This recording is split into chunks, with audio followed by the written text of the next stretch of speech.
once cases are ranked, you want to establish what we call a valuation committee. Valuation committee is basically a committee of lawyers. It should consist of experienced litigators as well as new associates and all the lawyers that fall somewhere in between. The committee should meet regularly, weekly or monthly, depending on the case volume that needs to be reviewed, for about an hour or no more than 2 hours at a maximum, to review and discuss cases that are about to be placed into demand. And the lawyer assigned to the case summarizes the facts in a well-prepared, brief, and concise format.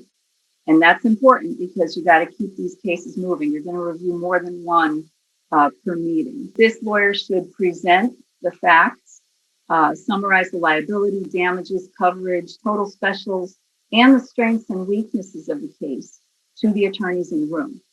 At that point, all attorneys weigh in with their opinions as to the settlement value range. It's also important that the presenting lawyer leads with the strengths of the case when presenting to the committee.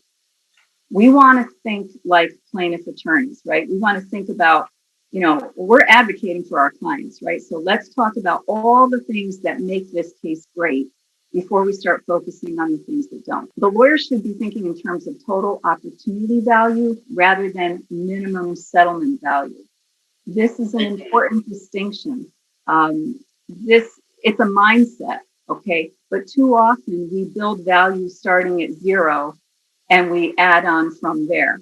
That's not the way plaintiff attorneys should think, right? We should be thinking every case is a policy limits case until it's not. So if your lawyers are thinking in terms of what's the best case scenario, that will help the ultimate outcome of the case.